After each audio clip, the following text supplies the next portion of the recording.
Here we go, guys. Another week of Dallas Beer Talk. Working on the fly, taking care of technical difficulties as times happen, and my mind being blown. We got a guest, Gavin, here teaching me some things right off the air. But let me go around and introduce everybody. Drew, the beer wrangler, here today. How's it going? How's it going? And then we got the man, the myth, the legend, Ziggy. Hello, everybody. And then Gavin from Three Nations Brewing. Like, what's going on, man? So there's brewing school in Texas.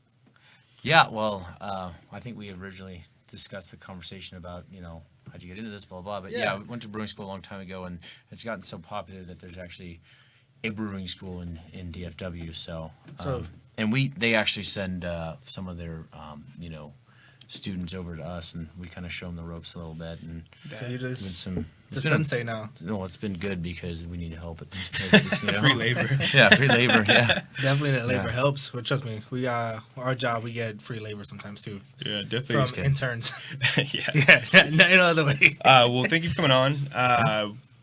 Tell us a little bit about the brewery. How long you guys been around? What all do you do? In what capacity? And tell me just a little bit. We've been, it'll be 3 years coming up on May 29th. Congrats. Kind of something I want to do for a long time. I've worked in different breweries for a while, and then it was always the goal to kind of open my own one day, and got business partners and investors and all that stuff. It's not just me, and we've got awesome team that's involved too. So, but a little bit about the brand Three Nations Brewing. It's kind of, we focus on German, Belgian, English style beers with American twists. So kind of what craft beer is, if you will. Yeah. We just kind of named it. I like that. I like that name. That says, on screen it says respect the traditions. Yeah. So the three, we spell respect, the second E with a 3, because it's our way of respecting tradition.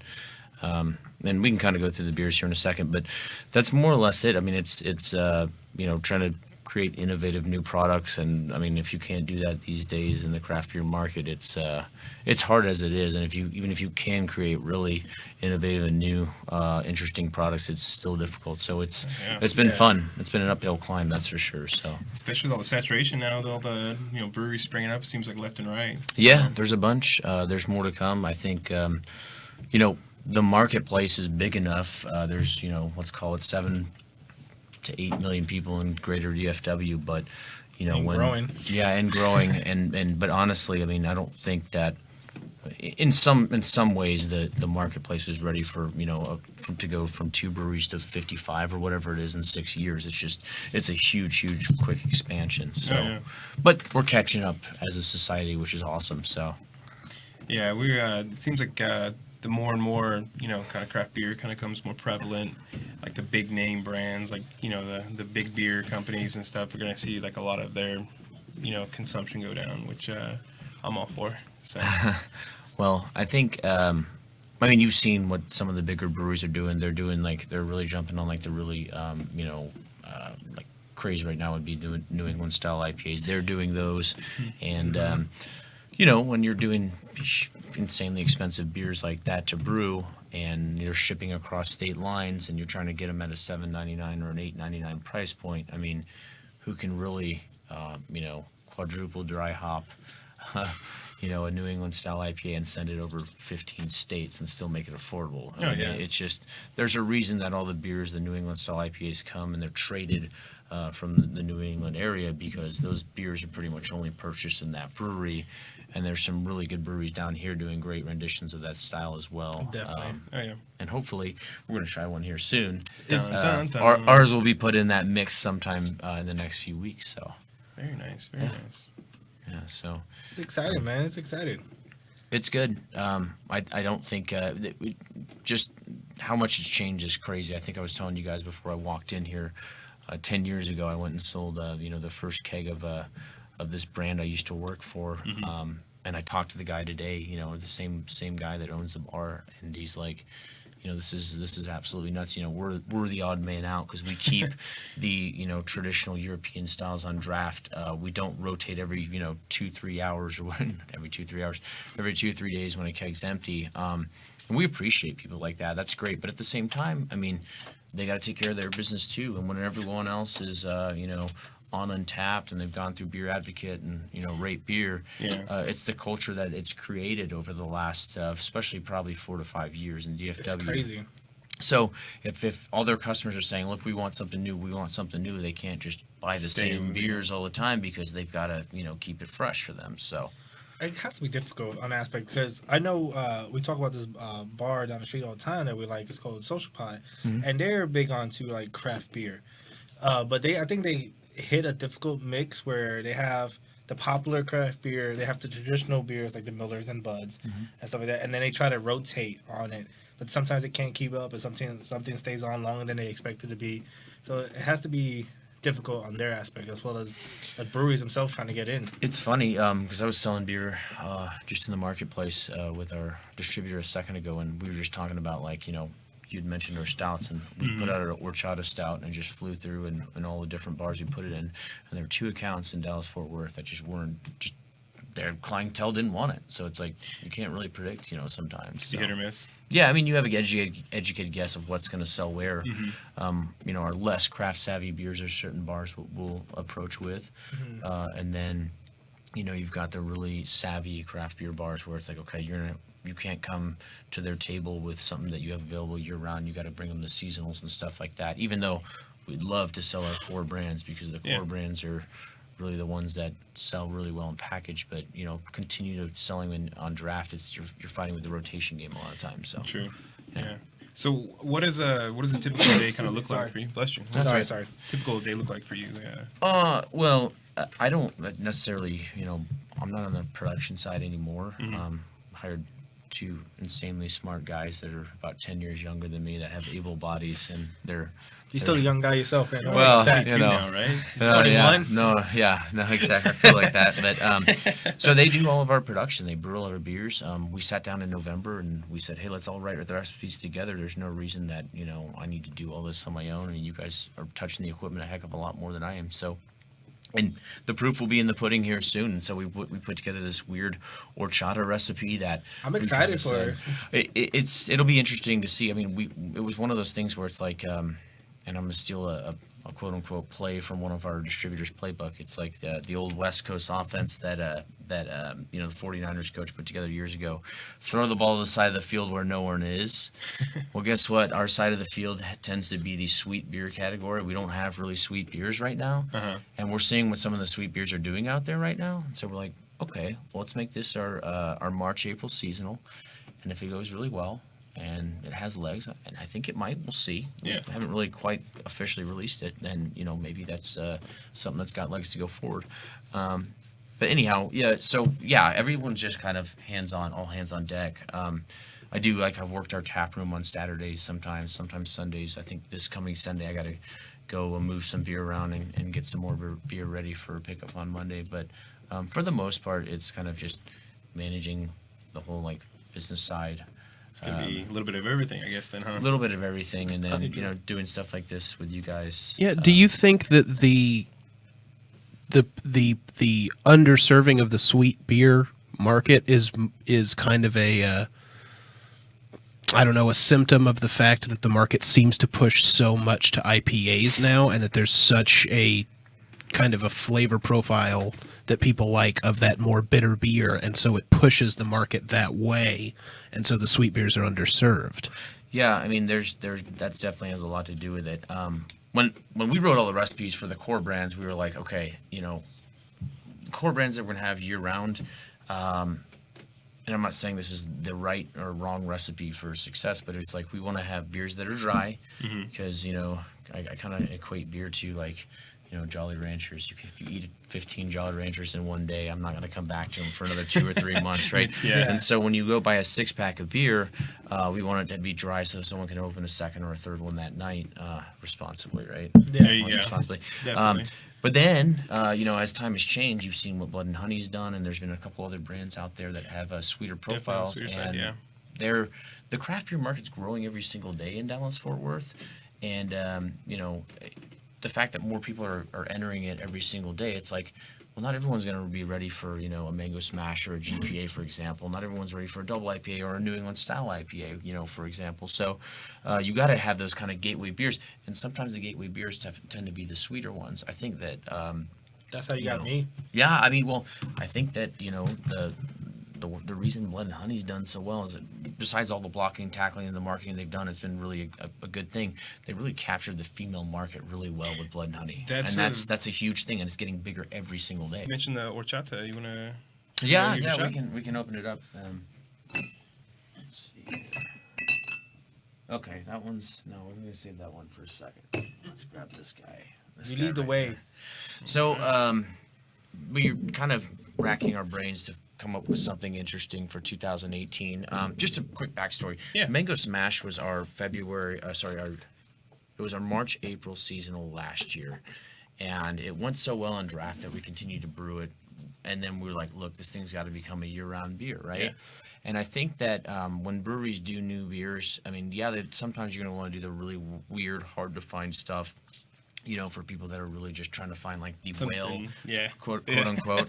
But there are also times where I think a lot of breweries look at it and be like, well, let's try something that we could repeat easily, because if this thing takes off and people keep wanting it and wanting it and wanting it, then let's just make sure we do something that we can afford to brew year round, and it's also sustainable.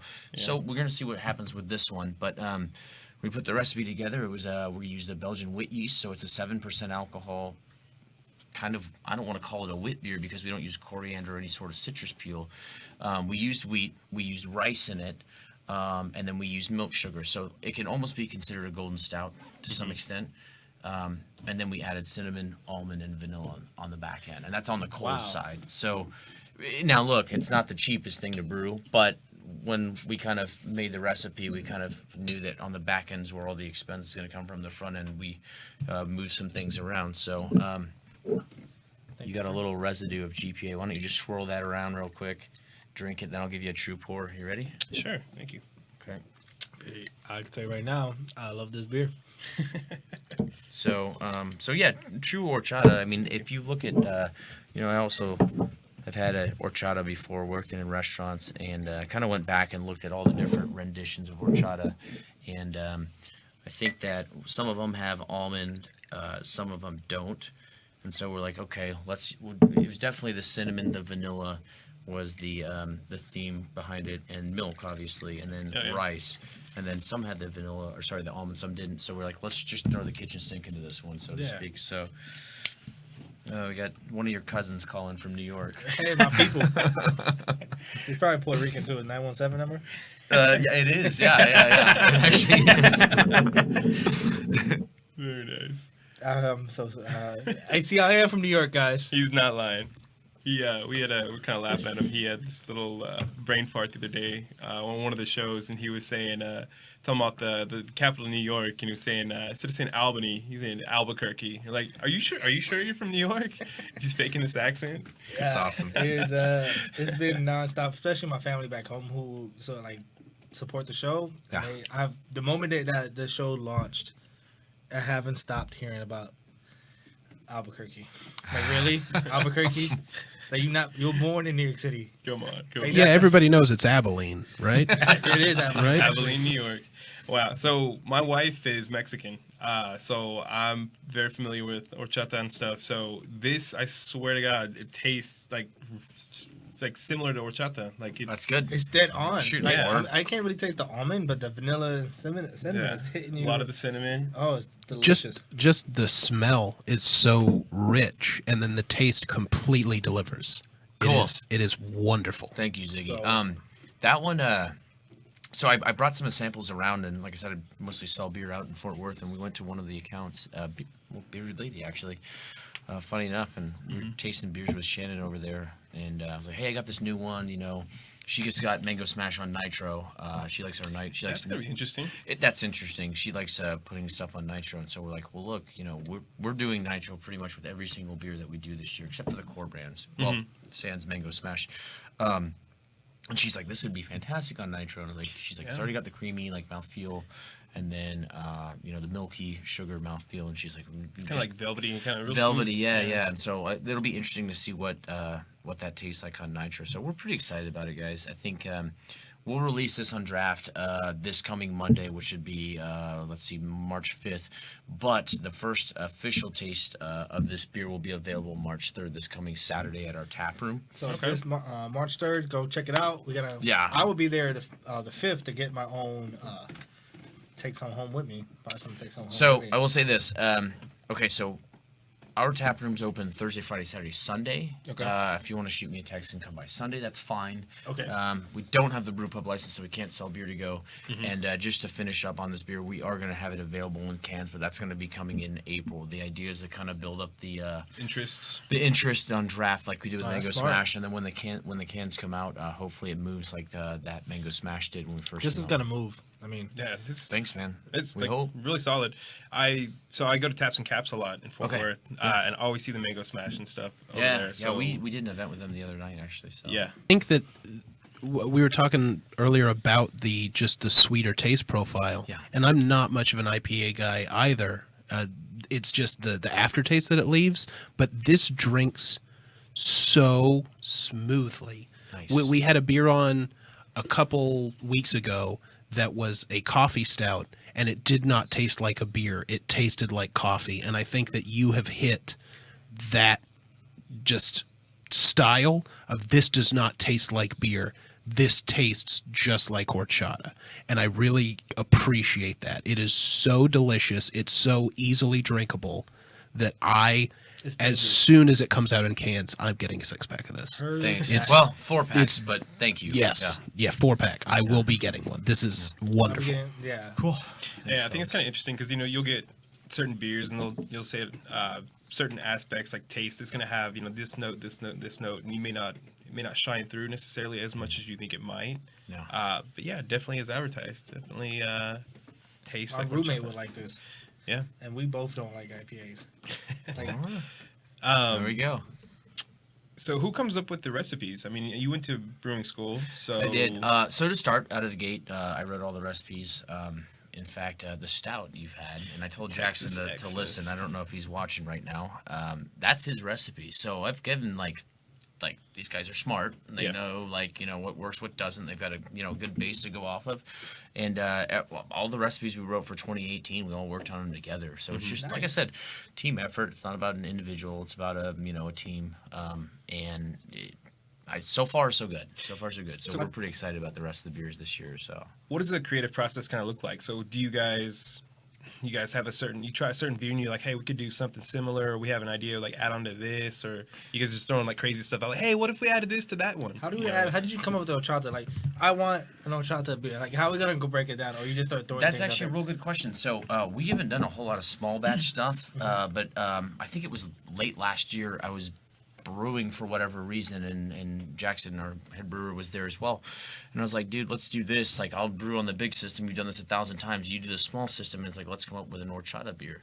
And so when we originally did it, it was a bomb. It was like 9.5% alcohol, and we actually threw the cinnamon in the boil, which was a little bit overwhelming, but it was nice still. And then we're like, okay, we kind of know what to. There's a decent measuring stick here. Yeah. And then as far as like on the big system goes, it's kind of funny, man. We have 30 barrel fermenters, and we also have 60 barrel fermenters.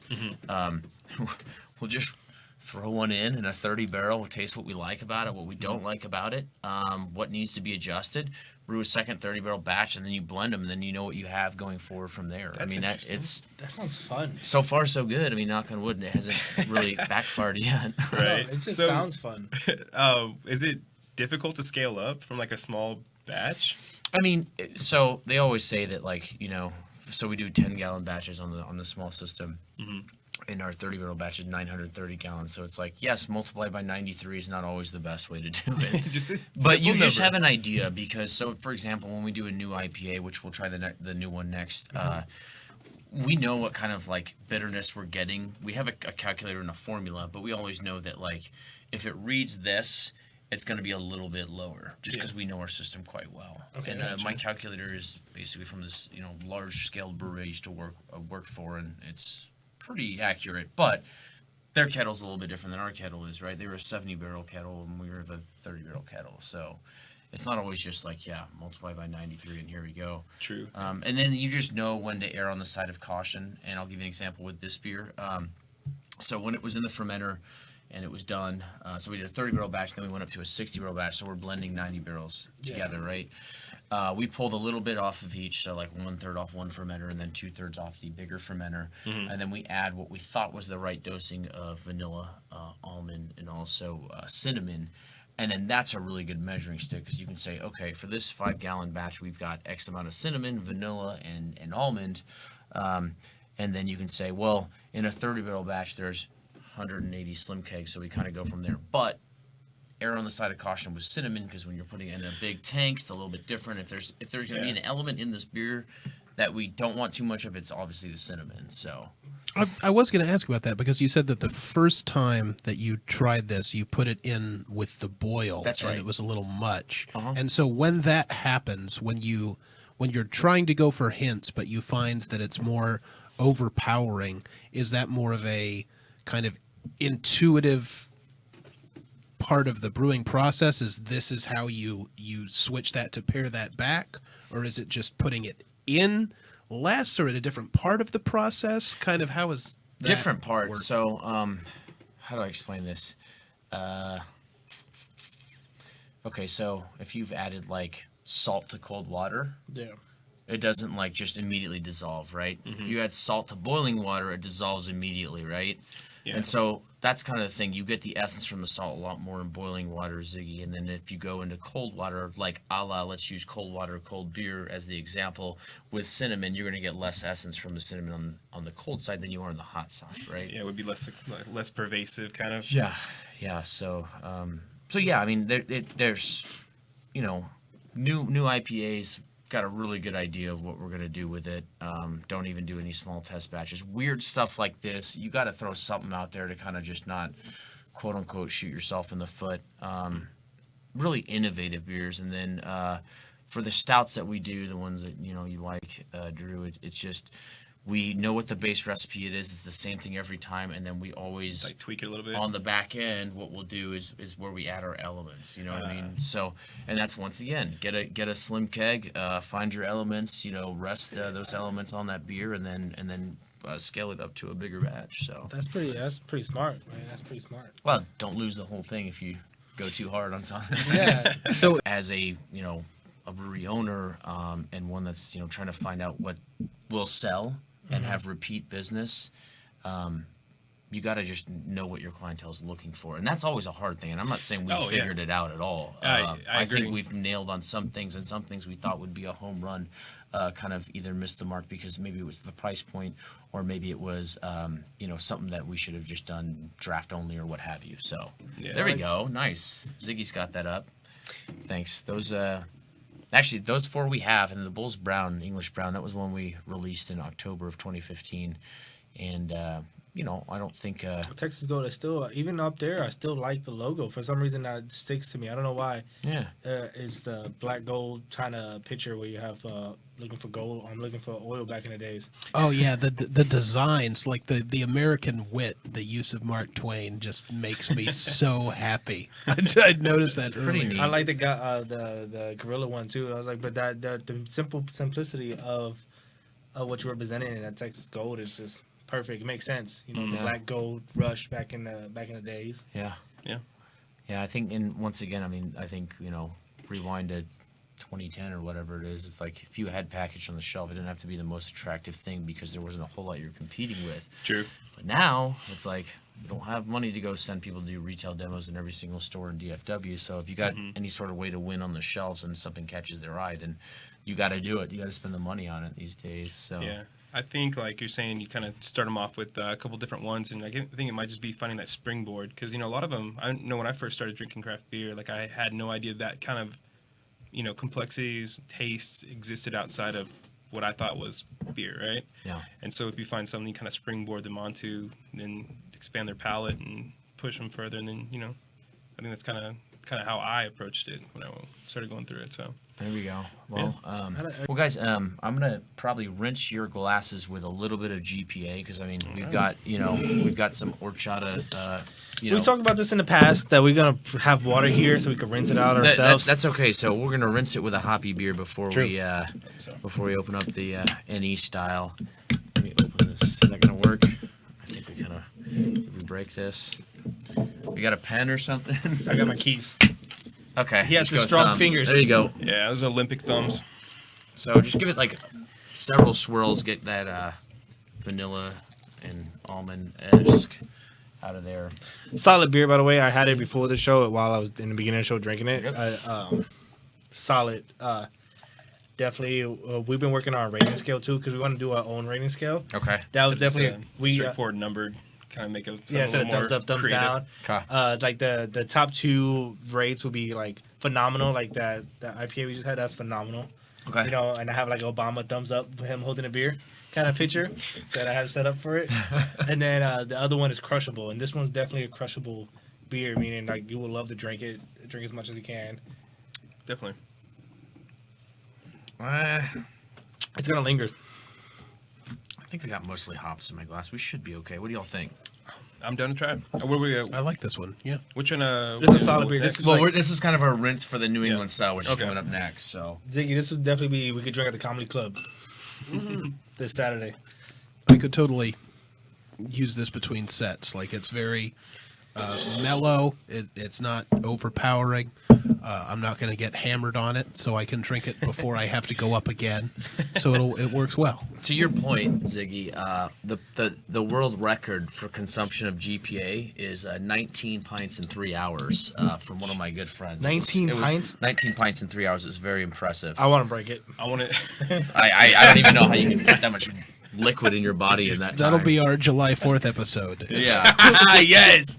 So was there video evidence of him getting up to try to walk afterwards? You know what? I've got some Snapchats on my phone saved, actually. I'll show you guys here in a second. Wait. Oh my God. So let's break it down. If I do 9 in an hour, would that be sufficient enough? Because this is the only hour show. No, I mean, I don't know. We got to bring him out. We got to bring the world record champion out. That's pretty amazing. So anyhow, just onto this beer. This one's called Haze Wizard. We called it Haze Wizard because it's kind of a play off of Stone Wizard, which was our double IPA we released late last year. It is 7.5% alcohol. It is. We used a ton of oats. We used a ton of wheat. Between wheats and oats, we're about 40% of the grain bill. The rest is all churro. It's 55 IBUs. Before you drink it, give it a huge swirl. You're going to get tons of pineapple in there. We use some whole melon hops, which give you kind of that melon note. We use some Equinox, which kind of adds some berry notes. That pineapple cuts through really well. And then, the 80% of the Amarillo is what really gives it the pineapple note. So it's one of those things where it's a pretty dry New England style. It finishes about like 2.1 Plato or something like that. And the bitterness is not like at 75 IBUs, so it's 55. So if you're going to have, a dry beer, insanely bitter is going to be tough to balance them. So that's why we kind of went back on the IBUs, and then you got 2.1% as far as the final sugar rating goes. So Oh my God, I think this is great. We had a New England style IPA last week. Yeah, we had Praise the Haze. Praise the Haze. Definitely you could tell. I could remember the difference. It's not as sweet as that one, but just as good. Finishes just as smoothly. Yeah, I actually like the dryness to it. I think it's more up my alley. I think it balances it better.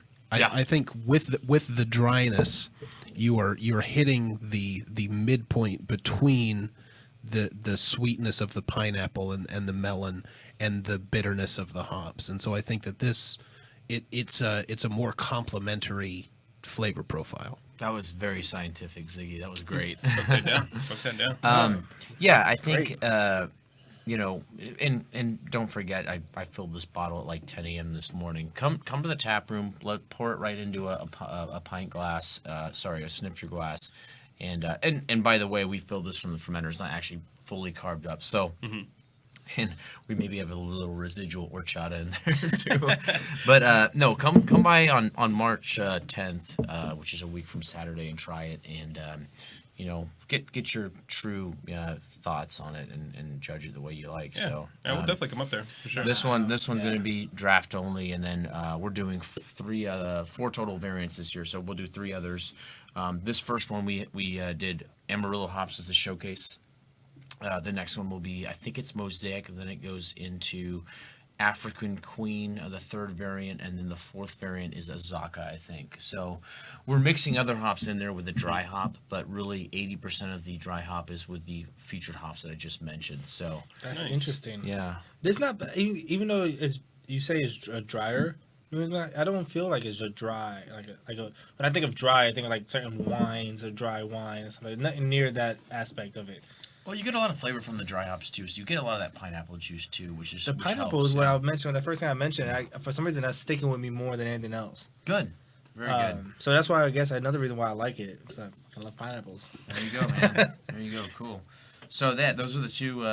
Actually, you guys, I think probably some of the first people to try these two. Definitely the Haze IPA, the Haze Wizard. It's really good. This is Yeah, I can't wait to come to the tap room, but we're honored You know to what? try it out. If you come, if you find a time to come this weekend or whenever it may be, I'll give you some of that Bananas Foster Imperial Milk Stout we were Yeah. talking about. It sounds it's kind of like your jam, right? Yeah, that sounds right up my alley. Okay.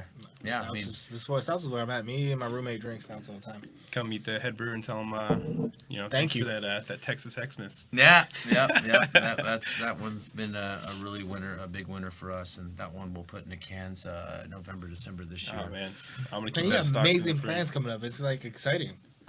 We need our own candy line. We're working on that right now. I think this industry, it's like if you can stop on a dime and turn right when everyone else is turning left or vice versa, and you can adapt quickly, then that's just how you're going to win. I'm not saying that you need to divert from your plans or anything like that, because these 4 beers we have right here, these are going to be our core brands going forward. Yeah, and they're solid. The American Wit's going to change to a Blood Orange Wit, but if you can go and throw something out there that is, the new fad or whatever, and you do it and you nail it out of the park and you make it available everywhere, or, you do a good job of marketing it and people come into your tap room and buy it, then, I mean, that's how you win these days, Yeah. So, Yeah, I mean, yeah, like I said, we were talking about earlier. It's, the explosion of all the craft brews opening. You got to have something to kind of set yourself apart, essentially. So, yeah, you guys are doing it right. So, thanks, man. yeah, I'd tell you this: I'm probably the pickiest person on the show, and I have yet to try a beer that I'm like, I'll pass on we it. got more horchata if you want to drink some more. Right, yeah. right here. Just open that guy. That's fresh. There you go. That's the horchata one. Yeah. I personally want to try that American Wit because Okay, yeah, sure. it's got my attention. Just that Okay. can design, it's beautiful. Oh yeah. This one, like this yeast tends to settle in this can, so usually let it sit upside down for a few seconds and then. Drew, you want some of this? I would love some. I mean, I could be greedy and drink it all, but Yeah.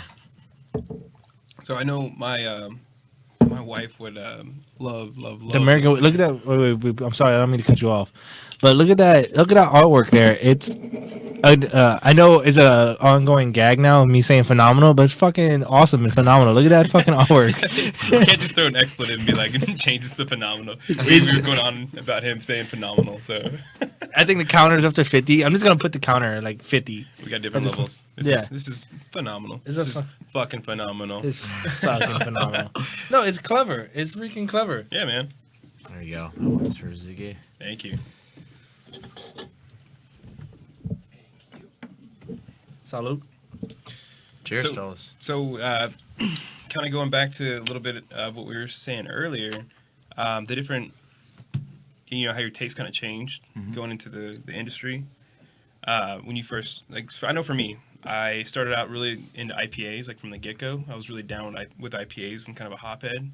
I kind of went through different phases, going with like stouts and stuff, and I feel like it's almost kind of like cyclical. You kind of go through certain ones, and you kind of like, okay, well, I've had enough of this almost. I want to kind of go and try something new. So do you kind of get that same feeling? Absolutely. It's so funny you say that because, so my kind of background's in, I used to work for a German guy a long time ago when I was like 21 years old. And he got me into like the Helles brand, the Helles style of beer, which is, think of like, maybe for people that don't know what a Helles is, think of I don't. a Pilsner with less hops and a little bit nice malty finish to it, but very, very light, not like super sweet, right? And sounds very so, appealing. so I went over to Germany. He sent me over to this brewery to work over there. It was really, really cool. And this is the guy that owns Franconia, by the way, Dennis. He's still longtime friends, but he sent me over there to work at this brewery in Nuremberg, and but that's when I fell in love with the style of the Helles. And Of course, it not being readily available in the United States, and the ones that are done in the United States, there's some really good ones out there, and then there's just some that are just like set apart, like it's just different in Germany, water's different, etc. The climate, altitude, all that might change into it. There's just something in the air, so to speak. So A lot of bratwurst. But but anyhow, I never forgot about the style. I just never go get the ones that are super fresh, like from Germany. Yeah. And they stopped exporting to the United States. My favorite brand of all time. Actually, I think my favorite desert island beer of all time, the Augustiner Helles. And so my friend just came back from San Antonio this past weekend, and he found a Dortmunder Gold beer from this brewery in San Antonio, and we opened it at the brewery, and I was like, oh my god, Just stacked this, it pretty well. Actually, really tastes like Dortmunder's kind of very similar to Helles, and it like just brought me back. Like I just like Just tasting. flown back to It's Munich kinda- or Nuremberg. You know what I mean? It's So- kind of interesting how taste does that to you. You just Yeah. you're like, ooh, yeah. Yeah, and so I think that like if if we were some reason like brew a Helles that was somewhere in the same ballpark as the Augustiner Helles, I mean that'd be my Do it. favorite beer of all time. That's how you It's do it. just so expensive. to Do it for yourself. It takes 6 weeks, maybe 8 weeks sometimes. Small so- batch. Do it for yourself. Yeah, I know, small batch for sure. So Yeah. Do it I for- think most I know where my roots are. Let's put it that way. I love the IPAs. I like all the crazy aromas and stouts and stuff like that. But like I think my at the end of the day, it's like whatever you I think what do they say, like when you Whatever you fall back on. Kind of whatever you fall back on. So like when I was a child, I crawled around. When I'm an old guy, I'll be crawling Crawling around, right? But- It all So- kind of cyclical. It reverts Exactly, back to what you're cyclical, going. Yeah. right. It's full circle, but on that, I want a question. So it's getting to the top of the hour. It's going by super fast. This hour. It is, yeah. It's crazy fast. But I want to talk about that. Do you guys ever think about making a small brew, like a specialty just for you and your coworkers? Ish. I mean, not really. There's just the amount of time it takes. It's time consuming. I mean, it would be like those small pilot batches. They take like 6 to 8 hours, and it sounds like, oh, that's easy. You could do that on a Saturday, but it's like, okay, no, because Think of all those places you could have been going around. No, yeah, the tap room's open now on Saturday. Then we do retail demos, and we try and promote the brand, and then we've got festival season coming Just don't sleep up, for a and- month and make a surprise. beer Yeah, for just never go to bed, and don't ever answer your phone from jackals from New York. calling you. the jackals. These savages from New York call you. No, but I mean, Wait, we'd like you know to. Whoopi Goldberg? That's gonna be an obscure reference. So, I mean, we'd love to do more of it, but it's just, I don't know, Not enough time in the day. kind of. Yeah. That's kind of it. Yeah. So anything that you want to promote? I know you're saying you have some releases coming up. Anything specific you want to let the listeners know about? Just to repeat, this Saturday, Lady Luck release party, the horchata. These guys seem like they're pretty high on it, unless Man. they're just blowing smoke. I'm no, bringing- no, I'm no. bringing my wife. Well, So- let me- before you say that blowing smoke, let's be very clear. I have no problem being honest about beers. It sounds that way. But I've gotten better at saying I don't like it or Okay. stuff like that. I won't say that anymore. But I would tell you if it's not for me. Things like that. I kind of want to say he's I don't know if it's just the New Yorker in him or what it is. He's very black and white with things, and he's like he said, no problem telling you what's up. One of the first brewers we had on the show, they were getting ready to release I think that day a In their specific tap room. IPA, And we were live on like all our things. and he sampled it. And he's like, you know what? I probably wouldn't buy this. That's straight up. So you can see, and I think as we've gone on and we've had more people on the show, he's he still probably feels the same, but he knows how to phrase it a little bit more amicably. I will say this about is it the Lady Luck? Is the Lady name of Luck's the the name of horchata? it. Thank okay, you. yes. Thank you, yeah. So the Lady Luck, I will say this. So far on the show, there are 2 beers that I just completely enjoy, and one of them is the Cup of Noodles sour that we have have, that. Yeah. Okay, yeah. and then the Lady Luck. Oh, like sweet. these are so far, those are the top 2 beers that I've had on That's- the show. wow. Like Wow, this that's- Lady thank Luck, you. I cannot recommend it enough. In fact, this is my week's recommendation for the Nice week. recommendation of the week. We'll do movies and shit next week. Go try the Lady Luck. Yeah. Awesome. Go try it because this is unbelievable. It is very good. You will not believe that you're drinking a beer when you're drinking it. No, you wouldn't believe that. It's a beer. I could easily see. So you guys have like those 4 kind of core beers. I could see this becoming like another one of those. this is definitely my favorite. We tried it on today. Nice. I'm definitely gonna bring my wife by and we'll meet I'll up be there. there. Yeah. I'll be there this weekend on the aspect of because I just want to get some and then share it with my roommate. Because we both feel the same way about IPAs. A majority of it is just because it's just so bitter, and I don't enjoy that style. I don't like Sure. bitter candy. I don't like any of the sour stuff either. I don't like any of that things. And food.